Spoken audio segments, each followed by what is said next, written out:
For today's ganap nga, papunta tayo ng Kasapsapan Beach, Kasiguran, Aurora. At dumaan na nga muna tayo sa Jollibee at yung mga bata nga ay hindi pa kami kumakain. Tuwa na naman yung baby Dwight ko at nakakuha ng laruan. Eto't mag-aalmusal na nga kami dahil maaga kami umalis ng Kawayan kasi mas malayo ang Kasiguran. Kaya ito, paborito na nga namin sa Kasiguran dahil napakaganda ng dagat at talagang makakaligo ka. Kaya sa 22 pa naman ang pasukan ng anak ko, humirit pa kami ng isa para makadagat naman bago magpasukan. Kawayan to Kasiguran nga ay nasa 4 hours lang namin tatakbuhin at napakalapit nga sa amin nito. Ito tuloy lang ang biyahe, dalawang sasakyan ang gamit namin dito. Ito nga yung Montero at yung van. Solid, ang gaganda ng mga puno ng nyog dito sa Kasiguran. Napakaganda, talagang babalik-balikan mo yung dagat dito sa Kasiguran, Aurora. Ang iba dito sa Kasapsapan, talagang napakasulit at napakaganda ng dagat. Dito na nga kami sa Paradise Cove at dito na naman kami tutuloy. At dahil napagod kami sa biyahe, gutom na yung mga kasama namin sa van. Kaya ito, kakain na muna kami ng adobo. Ang saya at marami nga kami. Ang problema lang ay wala si Ninang Janet dahil may inaasikaso. Sayang naman dahil kulang yung mga magkakaibigan. Ito na nga at panay ang kain na namin. First time nga nakabiyahe ng Montero ni Papa dito sa Kasiguran, Kasapsapan. Ito naman ang ginamit ko dahil hindi na naglo-long drive. Kaya kami nagpalit ng mugs at gulong pero talaga napakarami ko ng binahe kaysa dito. Kaya ito, nilong drive naman namin. Ulit at nakadagat na naman ang baby Dwight ko. Talagang sulit-sulitin na naman ang baby pogi-pogi ko na yan. Anong hindi mo babalikan? Sa ganda ba naman ng dagat dito sa Kasiguran, Kasapsapan? Napakapino ng buhangin, wala kang makitang bato. Talaga napakaganda at napakalinaw talaga ng tubig dito. Makakaligo kayo ng maayos at hindi napakadelikado. Pogi-pogi.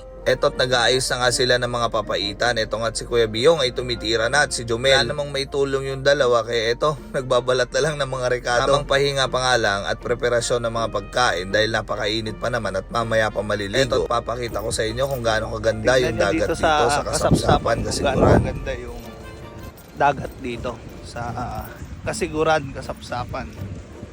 Ayan. Naka-low tide siya ngayon, ang ganda. Kita nyo, low tide siya ngayon. Ang baba ng tubig. Dito yung tubig, pero andun siya ngayon. Ang baba niya. Diba? Pero tingnan nyo naman yung kulay. Sobrang ganda. Ayan, pag nag-high tide, wala na yan.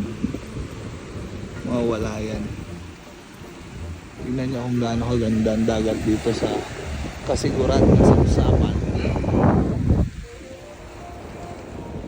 Yan yung kuha namin sa Paradise Cove. Solid ang ganda. Ang linaw ng tubig.